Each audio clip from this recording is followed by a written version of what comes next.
Hola, mis queridos hermanos, que la paz de nuestro Señor Jesucristo esté contigo. Seguimos con nuestro estudio de Isaías 38, 1 al 44, 23. En este capítulo nos introduce al estudio de la última sesión principal del libro de Isaías. La primera, capítulo 1 al 6, contrasta las condiciones corruptas del pueblo con el plan glorioso del Santo de Israel tiene para este. La segunda, capítulo 7 al 37, enfoca la necesidad de confiar a Jehová aún estando en medio de la crisis de la vida. Sus enseñanzas oscilan entre la condenación por la incredulidad y la bendición que se espera al pueblo de Dios. La nación paganas que predominan en esta sesión es Asiria. La tercera división, 38 al 66, presenta un cambio radical. En estos capítulos el énfasis se pone en la conversación y consolación. El soberano santo salvará a los suyos y les proporcionará el consuelo que necesitan. La condenación está presente, pero no tanto como las sesiones anteriores. La palabra clave de esta división es consolación.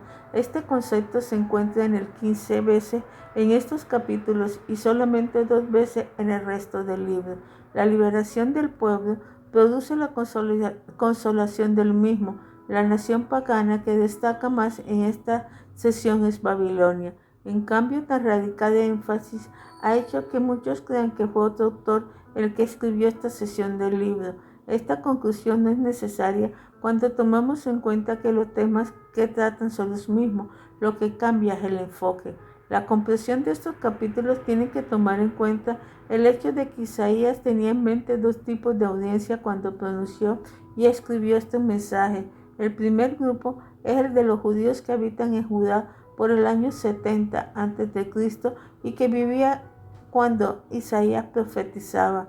Seguramente ellos se animarán por medio de estas enseñanzas, pero su objetivo principal eran los judíos que estarían en cautiverio en Babilonia en unos 150 años después de ser pronunciadas las profecías de Isaías. Judá fue hecho cautivo por los babilonios comenzando en el año 606 a.C. y Jerusalén fue conquistada definitivamente en el año 586 a.C. Los medos derrotaron a Babilonia en el año 536 a.C. y los exiliados comenzaron a regresar a la tierra prometida 3 años más tarde. En los últimos capítulos de Isaías, el profeta anuncia que el cautiverio estaba por terminar y el pueblo regresaría a su tierra. Este retorno a la tierra se describe como un segundo éxodo y por eso hay muchas imágenes del primer éxodo en esta sesión. Después de la introducción histórica del capítulo 38 y 39, la parte final de Isaías se divide en 3 secciones. Capítulo 48, 40 al 48 se divide en liberación, libertador y libertados. Capítulo 49 al 55, propósitos de paz, príncipe de paz, programa de paz. Y capítulo 56 al 66, consolación, cruz y corona. 31, 1 al 39, 8. El propósito de estos dos capítulos es identificar a la nación opresora que llevaría en cautiverio a Israel como disciplina enviada por Dios debido a su rebeldía. Desde los capítulos 39 en adelante, sabemos que Babilonia es la protagonista pagana. En primer lugar, debemos notar que cronológicamente los capítulos 38 y 39 sucedían antes del capítulo 36 y 37. El orden de los eventos es A. Enfermedad y curación de sequía, 38. B. La visita de los babilonios, 38, 39. Y C. La derrota de Sennacherib y de los asirios, 36 y 37. Es probable que los 3 acontecimientos ocurrieron más o menos en el año 701 a.C.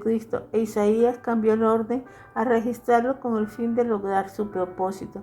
La confianza de Ezequías 38, 1, 22. El rey se enfermó de muerte antes de la invasión de Sennacherib. Su confianza se manifiesta en la oración que hizo al Señor pidiendo salud. Se fue honrada y la vida de Ezequías se extendió por otros 15 años. La sanidad fue ocasión para que el monarca compusiera un salmo de acción y gracia, versículos 9 al 9. Fíjate bien en la base de la petición de Ezequías 38:3. ¿Puede usted sincronizar, decir como él? Te ruego que te acuerdes ahora que han dado delante de ti en verdad y con esfuerzo íntegro, y que has hecho lo que ha sido agradable delante de tus ojos, sino ¿qué debes empezar a hacer para poder remediar esa situación? 39:1-8. Merodach Balaam se aprovechó de la coyuntura para enviar una comitiva a Jerusalén. Recuerde que en esta época Babilonia era provincia de Asiria. Merodach Balaam siempre había sido el aguijón de la carne de los asirios, porque promovía muchas rebeliones. En el año 705 a.C. autoproclamó rey de Babilonia. Es probable que la comitiva tuviera dos propósitos. El primero, el de felicitar a Ezequías por haberse recuperado de salud, y el segundo, no tan obvio, era conectar una alianza con Judá contra Siria. Como parte de este propósito, los visitantes se dedicaron a espiar a Judá para conocer los recursos que podían contribuir. 1-2. La presunción del rey se ve especialmente en el versículo 2.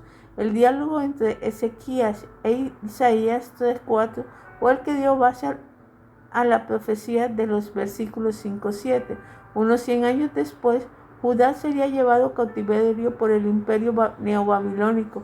El rey de Babilonia, ya no la provincia de Siria, sino el imperio mundial que conquistó el imperio asirio, sería el instrumento divino para llevar a los israelitas en cautiverio por 60 años, 586 a.C. La resignación del rey se ve en el versículo 8.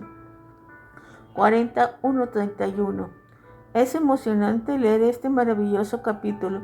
Es uno de los mejores lugares de toda la Biblia para aprender acerca de nuestro Dios.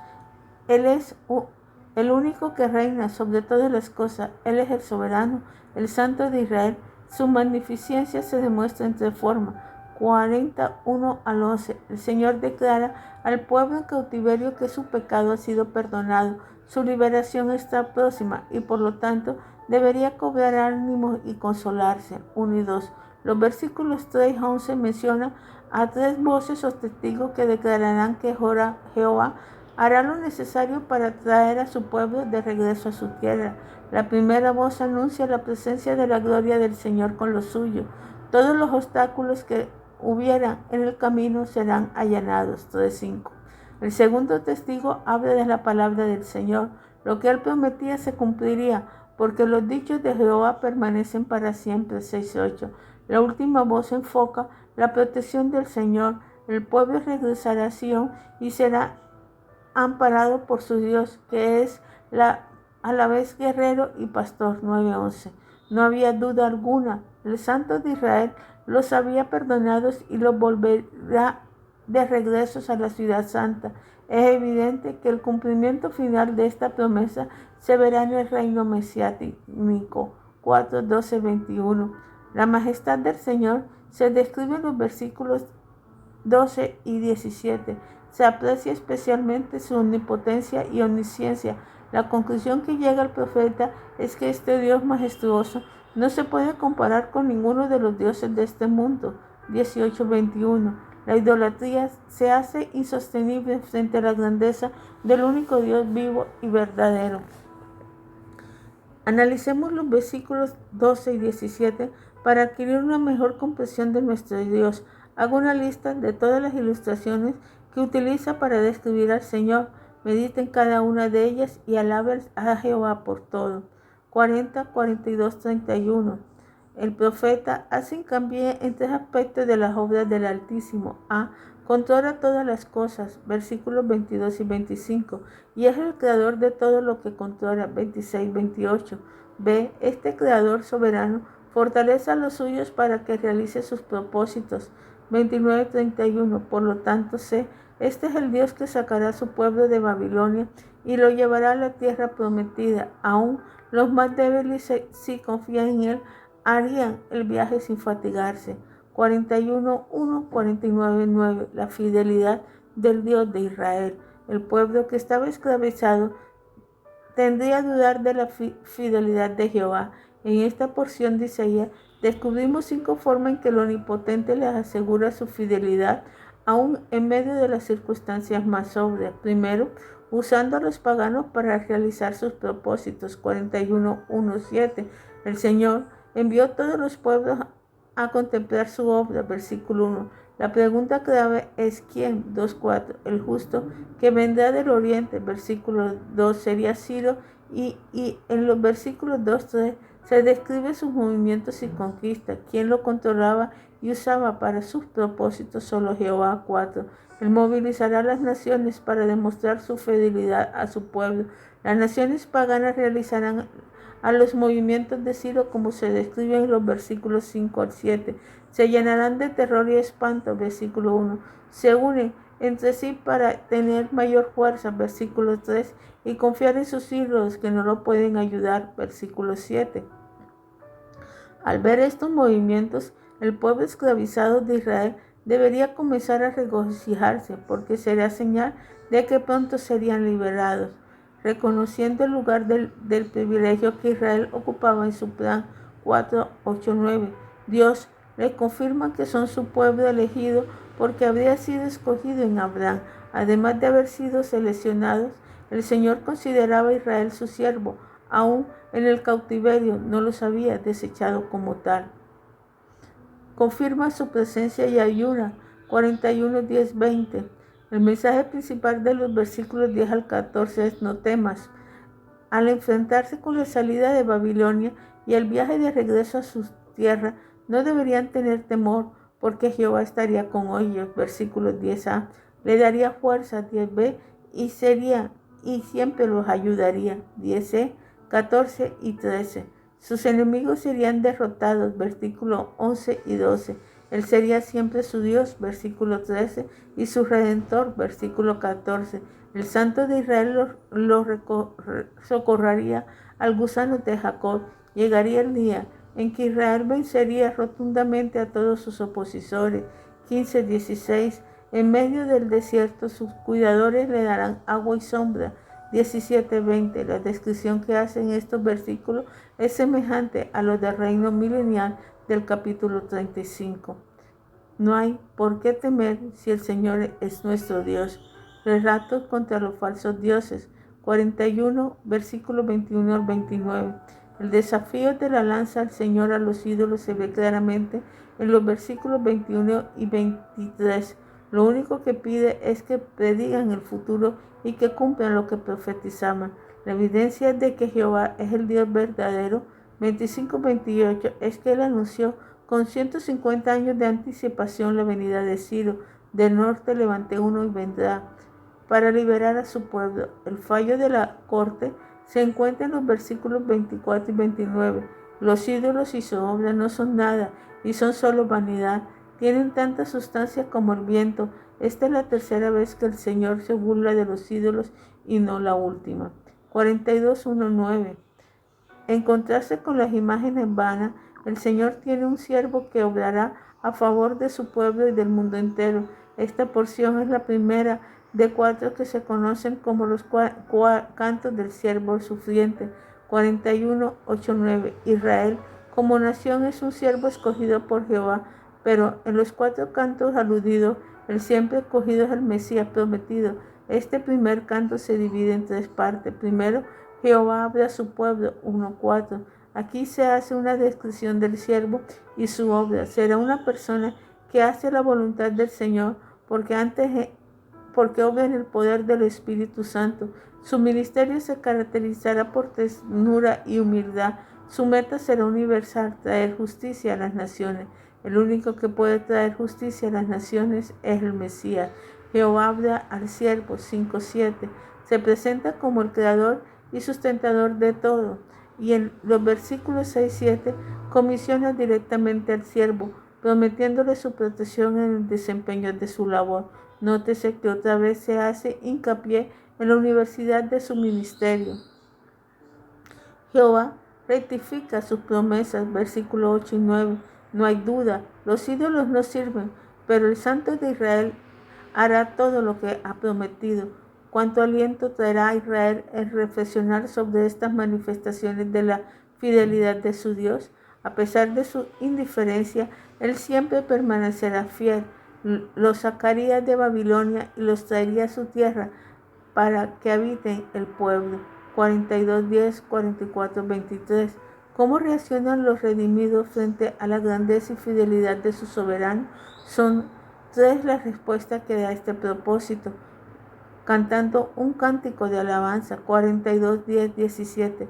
Todos los redimidos se unirán para adorar al Señor por sus maravillas y obras. La invitación se halla en los versículos 10-12. El remanente puede alabar porque Jehová saldrá como gigante y destruirá a todos sus enemigos. Versículo 13:5.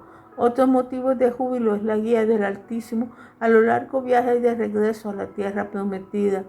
Versículo 42, 18, 25. Se supone que cuando Dios bendice a los suyos deben corresponder con una conducta que glorifica al Señor, pero no sucedió así con Israel. Eran sordos, ciegos y rebeldes. Israel, el siervo escogido, se describe como alguien que no cumple con su deber. En vez de advertir a la gente, no quiere obedecer y proclamar la ley de Jehová que había ensalzado. 21, 24 versículos. Serán castigados por su rebeldía. 22, 24 y 25. La desobediencia siempre acarrea consecuencias negativas. Estos versículos describen la destrucción de Jerusalén por Nabucodonosor en el año 586 a.C. La desobediencia siempre traerá consecuencias funestas. 43:1 al 44:23, teniendo que ser rechazado en forma permanente. Al ser confrontado con su condición rebelde, el pueblo bien podía tener miedo de que el rechazo divino fuera permanente, pero no es así. Una vez más, el Señor le asegura que aunque fueran infieles, Él seguirá siendo fiel. Para animarlos, le da 2 mandamientos: no teman. El mandato se encuentra en el 43:1, 5 y 44:2 y 8. Las razones son múltiples. Su Creador había hecho mucho por ellos en el pasado, se encontraba al lado de ellos en el presente y hará proezas a su favor. Los términos futuristas solo pueden referirse cabalmente a las reuniones de remanente fiel antes de establecer el reino mesiánico.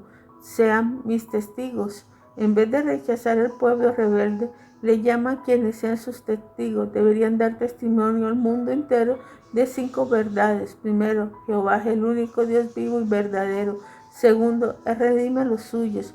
Los hizo en el pasado en el éxito original y los hará en el futuro, liberando a su pueblo de Babilonia. 43:14. Él siempre es el Redentor. Tercero, el perdón del pecado, pero el pecador no puede evitar las consecuencias. 43:22 al 28, 44, 21, 22. Cuarto, Él siempre ha sido y continuará siendo fiel a sus promesas. 44:1-8. 5. Los ídolos no sirven para nada. 44:9-20. Solo el Señor puede ayudar al hombre a practicar la idolatría. Es el colmo de toda insensatez. Pensemos entonces, medita en estas 5 verdades.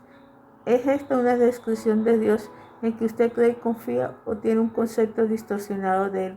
Busque los pasajes del Nuevo Testamento que se enseñan en las mismas verdades. Recuerde que este Dios jamás lo abandonará. Hebreos 13:5. Padre Celestial, te damos gracias, oh Dios eterno, por todo lo que tú haces. Que tu presencia y tu misericordia sea luz. Que tu amor, Padre Celestial, nunca nos deje. Que tu presencia y tu misericordia siempre nos llenen. Que seas tú dándonos cada día más y más. Gracias por tu redención. Gracias, oh Dios eterno, Señor, por nuestro Señor Jesucristo. Te pido que cada persona que oiga este video, Padre Celestial, vea tu grandeza y tu amor. Te lo pido en nombre de nuestro Señor Jesucristo. Amén y amén.